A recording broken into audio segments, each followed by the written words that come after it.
सगों सीसगंज साहब जी के रूप च कायम हो गया है। लखां सीस रोज उस सीसगंज साहब जी नूं सजदा करके निकलते ने।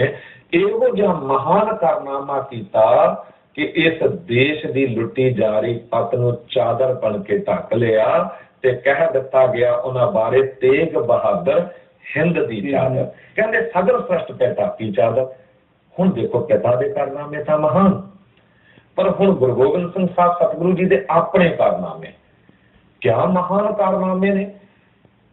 42 साल 42 साल उस उम्र सतगुरु जी की, 9 साल बीत गए पिता गुरु की हजूरी च, बाकी बच्चे 33 साल ते 33 साल की उम्र च साध संगत जी खालसा पंथ की सिरजना करके रख देनी। 14 तो वध जंगा लड़निया, 14 दियां 14 जंगा जित लैनिया।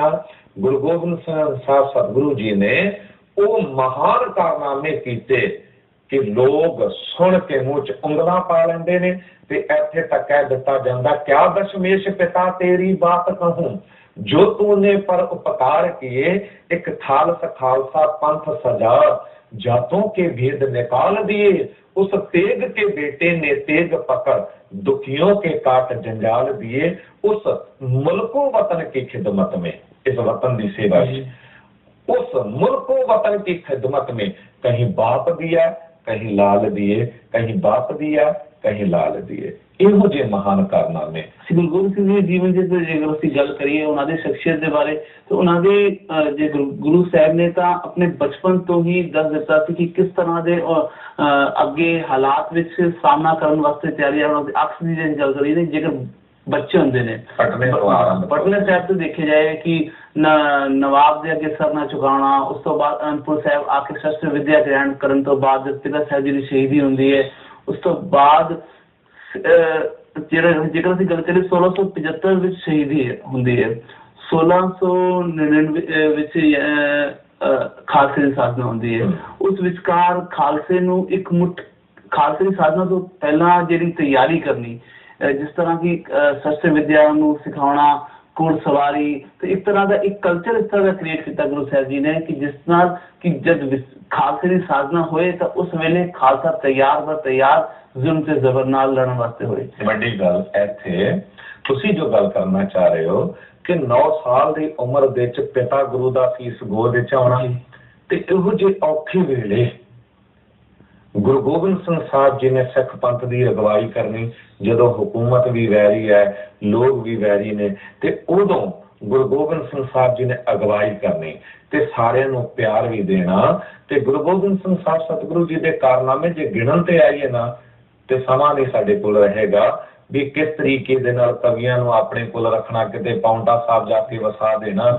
ਗੁਰੂ ਗੋਬਿੰਦ ਸਿੰਘ ਸਾਹਿਬ ਜੀ ਜੇ ਭੰਗਾਣੀ ਦੇ ਯੁੱਧ ਦੀ ਗੱਲ ਕਰੀਏ, ਜੇ ਸਾਕਾ ਚਮਕੌਰ ਸਾਹਿਬ ਜੀ ਦੀ ਗੱਲ ਕਰੀਏ, ਜੇ ਅਨੰਦਪੁਰ ਸਾਹਿਬ ਦੇ ਕਿਲੇ ਦੀ ਗੱਲ ਕਰੀਏ, ਇਹ ਗੁਰੂ ਗੋਬਿੰਦ ਸਿੰਘ ਸਾਹਿਬ ਜੀ ਦੇ ਉਹਨਾਂ ਮਹਾਨ ਕਾਰਨਾਮਿਆਂ ਦੀ ਜੇ ਗੱਲ ਕਰੀਏ ਨਾ ਤੇ ਅੱਲਾ यार खां जोगी तो इत्थे तक कह दिंदा, इंसाफ करे दिल में जमाना तो यकीन है, कह दे गुरु गोबिंद सिंह का खानी ही नहीं है, ये प्यार मुरीदों का ये शफकत भी कहीं है, भक्ति में अर्श गुरु संसार जमी है, एक आंख से बुलबुला क्या लहर को देखे, साहिल को मजदार को या शहर को देखे, कल कहते हैं चमकौर में फिर खेत पड़ेगा, शहर होते ही गोबिंद लाखों से लड़ेगा, शहर होते ही गोबिंद लाखों से लड़ेगा। वो कारनामे एक मुसलमान भरा अल्लाह यार खां जोगी लिखदा है, दूजे पासे के हिंदू भरा दौलत राय आर्य समाजी लिखदा है, गुरु गोबिंद सिंह साहब जी नूं सजदा करदा है। कारनामे महान, पर साथ संगत जी गल पूरी होवे।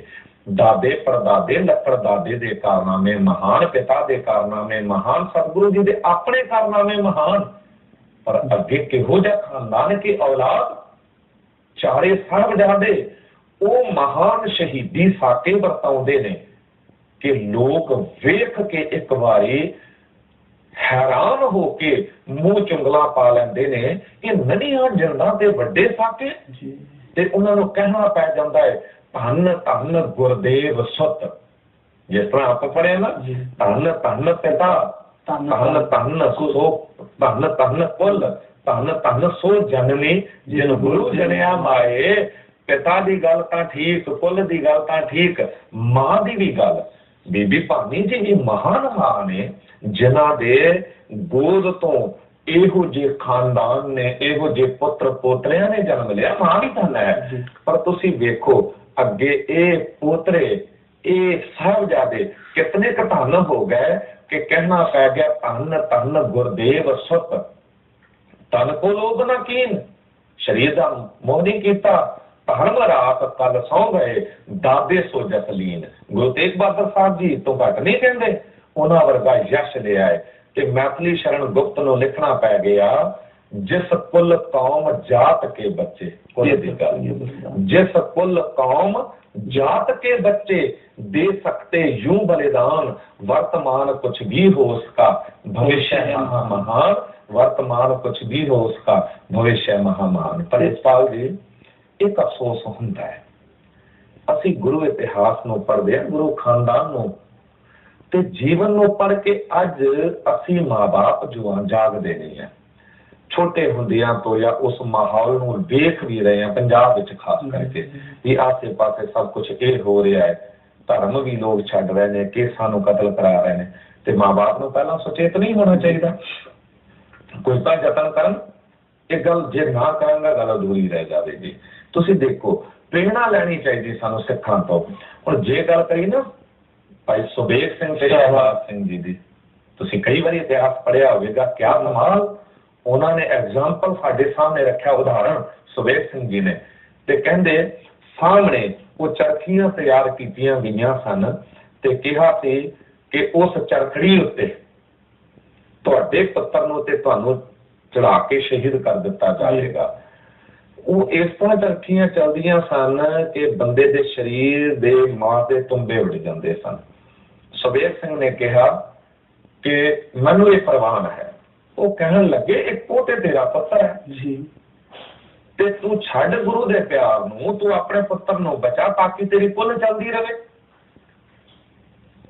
ਤੇ ਭਾਈ ਸੁਬੇਗ ਸਿੰਘ ਜੀ ਨੇ ਬਚਨ ਕਿਹਾ, ਜਦ ਕਿਹਾ ਨਾ ਜੇ ਕਿਤੇ ਤੁਸੀਂ ਸਾਡੀ ਗੱਲ ਨਾ ਮੰਨੋਗੇ ਤੇ ਚਰਖੜੀ ਉੱਤੇ ਚਾੜ ਦਿੱਤਾ ਜਾਵੇਗਾ। ਤੇ ਕਿਹਾ ਧੰਨ ਘੜੀ, ਧੰਨ ਚਰਖੜੀ, ਧੰਨ ਲਿਆਓ ਤੁਮਾਰਾ, ਧਰਮ ਹੇਤ ਹਮ ਚੜ੍ਹੇ ਚਰਖੜੀ, ਵਜੂਦ ਹਮਾਰਾ। ਕਹਿੰਦੇ ਮੈਂ ਚਰਖੜੀਆਂ ਉੱਤੇ ਚੜ੍ਹਨ ਨੂੰ ਤਿਆਰ ਹਾਂ, ਇਹ ਚਰਖੜੀਆਂ ਉੱਤੇ ਮੈਂ ਵੀ ਤੇ ਮੇਰਾ ਪੁੱਤਰ ਵੀ ਚੜ੍ਹੇਗਾ। ਕਹਿੰਦੇ ਆਪਣੀ ਕੁੱਲ ਨੂੰ ਬਚਾ ਇੱਕ ਪੁੱਤਰ ਹੈ। ਤੇ ਉਦੋਂ ਬੜੇ ਸਵਾਲ ਦੇ ਬਚਨ ਕਹੇ ਸਨ ਭਾਈ ਸੁਬੇਗ ਸਿੰਘ ਜੀ ਨੇ, ਕਹਿਣ ਲੱਗੇ ਤੁਸੀਂ ਕੁੱਲ ਦੀ ਗੱਲ ਕਰਦੇ ਹੋ, ਮੇਰਾ ਤਾਂ ਇੱਕ ਪੁੱਤਰ ਹੈ, ਮੇਰੇ ਗੁਰੂ ਦੇ 4 ਪੁੱਤਰ ਸਨ। ਜੇ ਕੁੱਲ ਦੀ ਪਰਵਾਹ ਮੇਰੇ ਗੁਰੂ ਨੂੰ ਹੁੰਦੀ ਤੇ 4 ਪੁੱਤਰਾਂ ਵਿੱਚੋਂ ਇੱਕ ਤਾਂ ਬਚਾ ਲੈਂਦਾ ਨਾ। ਤੇ ਜੇ ਕਿਤੇ ਚਾਰੇ ਦੇ ਚਾਰੇ ਪੁੱਤਰ ਮੇਰੇ ਗੁਰੂ ਨੇ ਵਾਰ ਦਿੱਤੇ, ਮੈਂ ਇੱਕ ਵਾਰ ਦਿਆਂਗਾ ਤਾਂ ਕਿਹੜੀ ਵੱਡੀ ਗੱਲ ਹੋ ਜਾਵੇਗੀ। ਹਮ ਕਾਰਨ ਗੁਰ ਕੁਲ ਹੈ ਗਵਾਈ, ਹਮ ਕੁਲ ਰਾਖੈ ਕੌਣ ਵਡਾਈ, ਹਮ ਕੁਲ ਰਾਖੈ ਕੌਣ ਵਡਾਈ। ਜੇ ਸੁਬੇਗ ਸਿੰਘ ਸਰਦਾਰ ਸਿੰਘ ਦੀ ਗੱਲ ਕੀਤੀ ਤੇ ਅਸੀਂ ਇੱਕ ਹੋਰ ਐਗਜ਼ਾਮਪਲ ਦੇਖ ਸਕਦੇ ਜਦ ਮੀਰ ਮਨੂ ਦੇ ਜੇਲਾਂ ਵਿੱਚ ਕਿਸ ਤਰ੍ਹਾਂ ਬੱਚਿਆਂ ਦੇ ਟੋਟੇ ਕਰਾ ਮਾਵਾਂ ਨੇ ਆਪਣੇ ਬੱਚਿਆਂ ਦੇ ਟੋਟੇ ਟੋਟੇ ਕਰਵਾ ਕੇ ਵੀ ਗਲਾਂ 'ਚ ਹਾਰ ਪਵਾਏ, ਪਰ ਡੋਲੇ ਨਹੀਂ। ਅਸਲ ਵਿੱਚ ਅਸੀਂ ਸੋਚਦੇ ਹਾਂ ਕਿ ਪੁੱਤਰ ਦੇ ਕਰਕੇ, ਔਲਾਦ ਦੇ ਕਰਕੇ ਕੁਲਾਂ ਚੱਲਦੀਆਂ ਨੇ, ਪਰ ਸਾਧ ਸੰਗਤ ਜੀ ਨਹੀਂ, ਚੰਗੇ ਕਰਮਾਂ ਦੇ ਕਰਕੇ ਲੋਕ ਯਾਦ ਕਰਦੇ ਨੇ। ਭਾਈ ਦਿਆਲ ਸਿੰਘ ਜੀ ਦੀ ਗੱਲ ਆਉਂਦੀ ਹੈ, ਚੌਧਰੀ ਦਿਆਲ ਸਿੰਘ, ਕਰਮ ਸਿੰਘ ਹਿਸਟੋਰੀਅਨ ਨੇ ਤੇ ਹੋਰਾਂ ਨੇ ਇਤਿਹਾਸ ਲਿਖਿਆ ਹੈ। ਮੁੱਖ ਦੀ ਗੱਲ ਕਿ ਤੁਸੀਂ ਦੇਖੋ ਜਦ ਸਾਡਾ ਚਮਕੌਰ ਸਾਹਿਬ ਵਾਪਰਿਆ ਤੇ 2 ਸਾਹਿਬਜ਼ਾਦੇ ਸ਼ਹੀਦ ਹੋਏ ਤੇ ਸਿੰਘ ਸ਼ਹੀਦ ਹੋਏ, ਉਸ ਸ਼ਹੀਦੀ ਅਸਥਾਨ ਤੇ ਪਹਿਲਾਂ ਤਾਂ ਕਿਹਾ ਗਿਆ ਕੋਈ ਸੰਸਕਾਰ ਨਹੀਂ ਕਰੇਗਾ, ਪਰ ਭੈਣ ਸ਼ਰਨ ਕੌਰ ਨੇ ਆਪਣੀ ਜਾਨ ਵਾਰ ਕੇ ਵੀ ਸੰਸਕਾਰ ਕੀਤਾ। ਇੱਕ ਸਿੰਘ ਨੇ ਉਹ ਉੱਥੇ ਨਾ ਖੱਡਾ ਜਾ ਖੋਦ ਕੇ ਤੇ ਉਹ ਅਸਤ ਤੇ ਰਾਤ ਦਬਾ ਦਿੱਤੀ ਸੀ। ਪਤਾ ਨਹੀਂ ਸੀ ਲੱਗਦਾ ਕਿ ਕਿਹੜੀ ਜਗ੍ਹਾ ਸਮਾਂ ਬੀਤ ਗਿਆ ਸੀ ਲੰਮਾ, ਬੜੇ ਸਾਲਾਂ ਤੋਂ ਬਾਅਦ। ਪਰ ਦਿਆਲ ਸਿੰਘ ਜੀ ਲੱਭ ਰਹੇ ਸਨ ਅਸਥਾਨ ਮਿਲੇ ਤਾਂ ਕਿ ਮੈਂ ਉਹਨਾਂ ਸ਼ਹੀਦਾਂ ਦੀ ਯਾਦ ਵਿੱਚ ਗੁਰਦੁਆਰਾ ਬਣਵਾਉਣਾ ਸੀ। ਹੁਣ ਇੱਕ ਦਿਨ ਬਜ਼ੁਰਗ ਮਿਲ ਗਿਆ, ਉਹਨੇ ਦੱਸ ਦਿੱਤਾ ਕਿ ਇਹ ਜਗ੍ਹਾ ਹੈ। ਤੇ ਦਿਆਲ ਸਿੰਘ ਨੇ ਸਭ ਕੁਝ ਆਪਣਾ ਵੇਚ ਵੱਟ ਕੇ ਤੇ ਇਕੱਠਾ ਕੀਤਾ ਸਭ ਕੁਝ ਤੇ ਉਹ ਗੁਰਦੁਆਰਾ ਬਣਾਉਣਾ ਸ਼ੁਰੂ ਕਰ ਦਿੱਤਾ। ਖਾਸੇ ਵਾਰਾਂ ਹੋ ਗਈ, ਗੁਰਦੁਆਰਾ ਬਣ ਕੇ ਲਗਭਗ ਤਿਆਰ ਹੋ ਗਿਆ। ਸ਼ਾਮਾਂ ਵੇਲੇ ਇੱਕ ਦਿਨ ਨਾ ਸੋਦਰ ਦੇ ਪਾਠ ਤੋਂ ਬਾਅਦ ਅਰਦਾਸ ਹੋਣੀ ਸੀ, ਸੰਗਤ ਬੇਅੰਤ ਆਈ ਹੋਈ ਸੀ ਤੇ ਦਿਆਲ ਸਿੰਘ ਨੇ ਨਾ ਅਰਦਾਸੀਏ ਸਿੰਘ ਨੂੰ, ਅਰਦਾਸ ਕਰਨ ਵਾਲੇ ਨੂੰ ਕਹਿ ਦਿੱਤਾ ਕਿ ਭਾਈ ਸਾਹਿਬ ਜੀ ਮੇਰੀ ਅਰਦਾਸ ਕਰ ਦਿਓਗੇ ਦਸਾਂ ਪਿਤਾ ਦੇ ਸਾਹਮਣੇ। ਉਹ ਕਹਿਣ ਲੱਗਾ ਭਾਈ ਸਾਹਿਬ ਜੀ ਕਿਉਂ ਨਾ ਕਰਾਂਗੇ, ਇੱਥੇ ਤਾਂ ਕੋਈ ਥੋੜੀ ਸੇਵਾ ਕਰਦਾ ਤਾਂ ਵੀ, ਤੁਸੀਂ ਤਾਂ ਆਪਣਾ ਸਭ ਕੁਝ ਇੱਥੇ ਲਾ ਦਿੱਤਾ ਹੈ। दसो की अरदास करनी है। ते जो गल कही ना एक बारी सारे सुन के अंदरों कंब गए। दयाल सिंह ने कहा कि गुरु के सिंघा एक अरदास कर दे मेरी गुरु अगे कि मेरे घर विच कोई औलाद जन्म ना लवे। वो हैरान हो गए भी इत्थे तां आके लोग औलाद मंगते हैं, पुत्रां दे करके नाम चलदा, तुसीं क्यों? ते भाई दयाल सिंह ने कमाल की गल कही, कहने लगे कि साध संगत जी जद भी कोई कुछ बनाउंदा है, कोई अस्थान कोई धर्म का कार्य करता है या कोई गुरुद्वारा बनाउंदा है ते अगे चल के औलाद विचों पुत्र पोतरे कई बार दावा पेश कर देंदे ने कि यह स्थान मेरे दादे ने बनवाया सी, मेरे बाप ने बनाया सी, मेरा इहदे उत्ते हक है, कब्जा कर लेंदे ने लोग। कहंदे मेरा तां कुछ भी नहीं है, सब कुछ गुरु पिता दा दिता ते ओही मैं इत्थे सेवा करके ये स्थान बनाया है। जे कल नूं मेरे खानदान विच कोई अकिरत पैदा हो गया ते उन्हें ये दावा पेश कर दिता कि यह स्थान मेरे दादे ने या मेरे पिता ने बनाया ते मैं गुरु नूं की मूंह विखावांगा। इस करके मेरी अरदास करो कि कर औलाद ही ना होवे। सतसंग जी अरदास की गई ते वाकई च भाई दयाल सिंह दे घर कोई औलाद ना अगे होई। पर ऐसी गल नहीं कि भी पुत्र ना मंगो औलाद ना मंगो, ये नहीं कहा जा रहा तुहानूं, पर गल ये कि कित्थे याद रहिंदा बाप ने बेनती कीती सी। तुसीं अपने बच्चों तो ही अज पुछ के वेख लेना कि दादे तो वड्डे दादे का नाम की है, तुहानूं आपे पता लग जाएगा किन्ना क नाम चलदा है। पर भाई दयाल सिंह का नाम अज सदियां बीत जाण तो बाद भी हर गुरु घर दे च कोई ना कोई कथावाचक प्रचारक भाई दयाल सिंह नूं याद करदा है। कहण दा भाव है कि अपने मोह तो बच के गुरु का प्यार सब तो वड्डा है। गुरु का प्यार ही है जेड़ा तुम सानू अपने दिल में सदा बसा के रखना चाहिए। जिस तरह भाई दयाल सिंह ने कितनी बड़ी किसी ने इस गल आज तक नहीं मंगे होएगा, पर इस मंगन के पीछे भी वजह सी कि जिस तरह की असि साडे कोल चाहे एक कमरा क्यों ना होए अपना उत्ते भी दावे ठोक देने आ। उन्होंने तो पूरी एक अपनी सारा कुछ वार के चमकौर साहिब जी के स्थान में बनाया, सोने स्थान जिस अज जाके दर्शन करने आ ते उस दर्शन गुजारे असीं तदी कर पाने कि भाई दयाल सिंह ने उस जगह की खोज की। खास करके हर गुरु घर के प्रबंधक नूं इस घटना तो सेध लैनी चाहिए है कि गुरु दरबारां दे विच सेवा सिमरन निमरता नाल हक जता के नहीं, दावा पेश करके नहीं, या भी मैं हाँ प्रधान ते अगे मेरा पुत्र ही प्रधान बने या मेरे पुत्र नूं ही अधिकार है, ओह जी गल ना होवे। जिसनों गुरु योग समझ के सेवा बख्शे, मुकत भुगत जुगत तेरी सेवा नाल कह जिस तू आप कराने, ते जिन्हों गुरु बख्शे ओदे नाल निमरता नाल असी लग के पंथ दियां सेवावां करिए, इंसानियत दियां सेवावां करिए। गुरु खानदान का जे हिस्सा बनना ना साध संगत जी ते अमृत छक के असी इहो जे महान खानदान का हिस्सा बन सकते हैं। नहीं तो आम तौर पर किसी चंगे खानदान नूं वेख के बंदा सोच लैंदा काश मैं इस कुल च पैदा होया हुंदा कितना चंगा हुंदा, पर हो तो नहीं सकता ना। पर गुरु ने कुल दिती है, असी गुरु खानदान का हिस्सा बन सकते हैं। जिस दिन अमृत छकिया गुरु गोबिंद सिंह साहब साडे पिता ते माता साहब कौर साडी माता ते असी उस खानदान के हिस्सा बन जाते हैं।